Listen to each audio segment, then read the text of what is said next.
দেখতে পাচ্ছেন আল্লাহর রহমতে আগামী 12 তারিখে সৈয়দপুর কিশোরগঞ্জের মানুষ ধানের শীষকে 90% ভোট দিয়ে বিজয় ঘোষণা করবেন।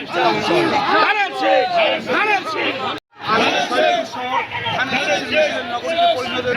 এই দুয়ারে আজকে আমরা প্রমাণ করে দিতে চাই সৈয়দপুর কিশোরগঞ্জে আগামী 12 তারিখে বিজয়ভাবে এই নির্বাচনে সৈয়দপুর কিশোরগঞ্জের 4 আসনে ধানের শীষের বিজয় ইনশাআল্লাহ সুনিশ্চিত হবে।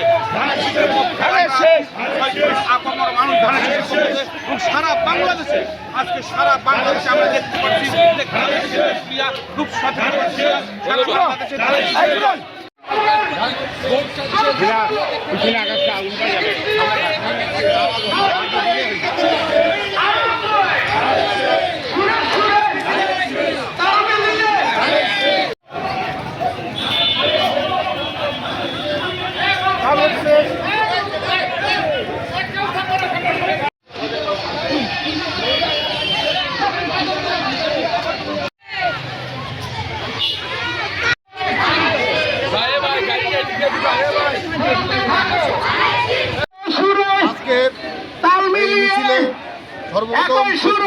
আসসালামু আলাইকুম। আগামী 12 ফেব্রুয়ারি যে সংসদ নির্বাচন হতে যাচ্ছে তার এই অংশ হিসাবে আমাদের এই গণমিছিল, এই গণমিছিলে অধ্যক্ষ আব্দুল গফুর সরকারকে আমাদের পক্ষ থেকে নমিনেশন দেওয়া হয়েছে। আমরা এই নমিনেশন পেয়ে আমরা এই গণমিছিল করছি এবং ইনশাল্লাহ আমরা জয়ী হব। সকলকে ধন্যবাদ। আসসালামু আলাইকুম। আগামী 12 ফেব্রুয়ারি নির্বাচনে আপসহীন দেশনেত্রী মরহুমা বেগম খালেদা জিয়ার মনোনীত প্রার্থী হিসেবে আব্দুল গফুর সরকার এই নির্বাচনে অংশগ্রহণ করছে। আমরা বলতে চাই যে বিএনপি হচ্ছে একটি সঠিক এবং ধর্মের প্রতি সহানুভূতিশীল একটি দল।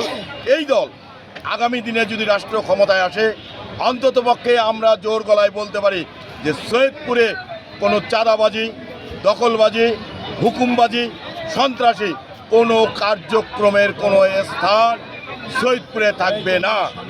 আমরা মনে করি সৈয়দপুরের শান্তি শৃঙ্খলা বজায় রাখার স্বার্থে সৈয়দপুরবাসী মিলে আমরা আগামী দিনে ধানের শীষের পক্ষে ভোট করার জন্য, ভোট দেওয়ার জন্য সৈয়দপুর এবং কিশোরগঞ্জবাসীকে আমরা আহ্বান জানাচ্ছি।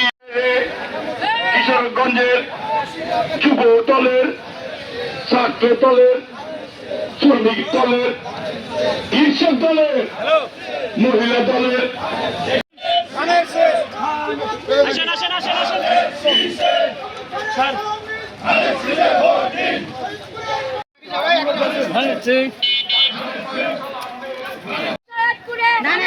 কিশোরগঞ্জে ধানের শীষ, যোগ্য প্রার্থী ধানের শীষ, কপুর নানা ধানের শীষ, সারাদিন ধানের শীষ, 12 ফেব্রুয়ারি মিছিল এটি শহরের প্রধান সড়ক প্রদক্ষিণ করবে। বর্তমান শহীদ একটা বিপ্লব সড়ক থেকে এই মিছিলটি বের হয়েছে। আমরা দেখতে পাচ্ছি ধানের ঠিক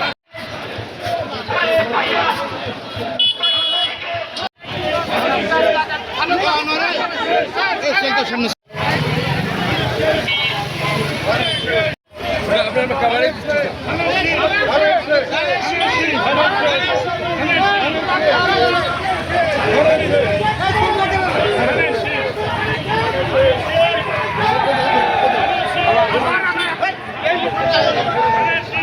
পিছন শট না, পিছন থেকে এখানকার শট সিনেমেটিক।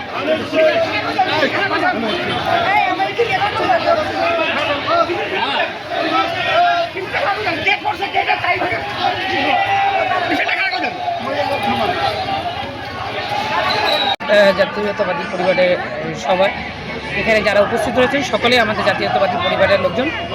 তা আমরা একটা বড় সদস্য বিশিষ্ট 51টি সদস্য বিশিষ্ট এরকম আমরা এই পরিবার। তা আমরা মনে করি আমাদের যে বিগত দিনে 16-17টা বছরে এই নির্যাতন যে ত্যাগ আমরা স্বীকার করেছি, সেই নির্যাতন ত্যাগের পরে জনগণ আমাদেরকে ভোট দেওয়ার জন্য অধীর আগ্রহে অপেক্ষা করছে। কারণ যে জুলুমবাজ সরকার ছিল, যে বিগত দিনে যে সরকারটা ছিল, আমাদের এখানে যে নির্যাতিত অবস্থা যেমন আমাদের শহরে হয়েছে তেমন প্রত্যেকটা জায়গায় হয়েছে। আমাদের বাচ্চারা কখনো চাকরি পায়নি, আমাদের বাচ্চারা কখনো ভালো জায়গায় পড়তে পারেনি, আমাদের ভালো কোনো কর্মস্থান হয়নি। আমরা সকল কাজে যেমন টিসিবি বলেন বা আদার্স যেগুলো ছোটো ছোটো জিনিসগুলো আছে টিআরপি, এগুলো আমরা পাইতাম না, কারণ আমরা জাতীয়তাবাদী পরিবারের লোকজন ছিলাম বলে। তা আমাদের দেশনেত্রী বেগম খালেদা জিয়া মরহুমা ওনাকে অনেক রেসপেক্ট করতো আমাদের এই জাতি। আর যার জিনিসটা আপনারা দেখছেন চোখে, যে তার মৃত্যুতে তার জানা যায় কতজন লোক ছিল, তো আজও অবধি পর্যন্ত তাকে স্মরণ করে, যেমন জিয়াউর রহমানকে তেমন বেগম খালেদা জিয়াকেও আজীবন স্মরণ করে যাবে সবাই। তাই জাতির জন্য জাতীয়তাবাদী পরিবারের যে ধানের শীষের যে প্রতীকের যে রয়েছেন জনাব তারেক রহমান, তিনি যে নির্যাতনের শিকার হয়েছেন, সেই নির্যাতনের প্রত্যেকটি বাড়ির মানুষজন জানে। আমাদের বাচ্চা কাচ্চারা বলেন বা আগামী জেনারেশন বলেন, প্রত্যেকেই কিন্তু জানে এই জাতীয়তাবাদী পরিবারের সাথে কি কি ঘটে গেছে। তা আমরা 16-17টা বছর পরে যখন নির্বাচনে আসছি, তা আমরা আশা করি যে আগামী নির্বাচনে আমরাই নির্বাচিত হব।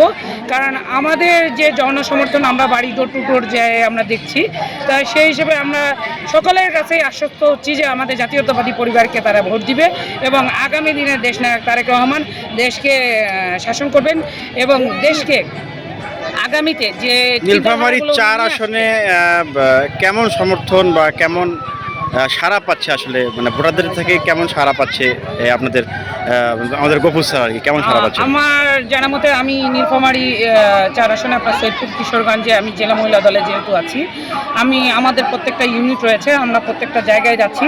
তো গ্রামগঞ্জে থেকে শুরু করে শহর অবধি পর্যন্ত আমরা যখনই তাদের কাছে যাচ্ছি, তারা দোয়া করে দিয়ে মাথায় হাত দিয়ে অন্তত বলছে যে আমরা আছি, আর ইনশাআল্লাহ আমরা ভোট দিব ভোট সেন্টারে যে, এবং ধানের শীষকেই ভোট দিব। আপসীন দেশনেত্রী বেগম খালেদা জিয়ার নেতৃত্বে, যারা তারেক রহমানের নেতৃত্বে 17 বছর এই নির্বাচন ব্যবস্থাকে ফিরিয়ে আনার জন্য, এই গণতন্ত্রকে ফিরিয়ে আনার জন্য বিএনপি এবং অঙ্গ দলের নেতৃবৃন্দ খুনি ফ্যাসিস্টের হাতে যেভাবে অত্যাচারিত হয়েছেন, এই অত্যাচারের কারণে বাংলাদেশের বিএনপির অনেক নেতাকে গুম করা হয়েছে, লক্ষ লক্ষ মামলা দেওয়া হয়েছে, লক্ষ লক্ষ নেতা কর্মীকে কারাগারে প্রেরণ করা হয়েছে, তার আলোকে আজকে বাংলাদেশের সাধারণ জনগণ, বাংলাদেশের ভোটাররা, বাংলাদেশি জাতীয়তাবাদী বিশ্বাসী সকল বাংলাদেশের নাগরিকরা আগামী দিনে 12 তারিখে ধানের শীষ মার্কায় ভোট দেওয়ার ব্যাপারে তারা চেয়ে রয়েছে। আগামী 12 তারিখে তারা ধানের শীষ মার্কায় ভোট দিয়ে বিএনপিকে রাষ্ট্রীয় ক্ষমতায় নিয়ে আসবে। তারপরও আমাদের দেশ নায়ক তারেক রহমান তার 31 দফার মধ্যে বাংলাদেশের সাধারণ নারীদের জন্য একটি ফ্যামিলি কার্ডের ব্যবস্থা করেছেন। এই ফ্যামিলি কার্ডের মাধ্যমে প্রতিটি পরিবারকে প্রতি মাসে 2500 টাকা অথবা 2500 টাকার সম মূল্যে খাদ্য সামগ্রী বিতরণ করা হবে। তারেক রহমান কৃষকদের জন্য কৃষি কার্ডের ব্যবস্থা করেছেন।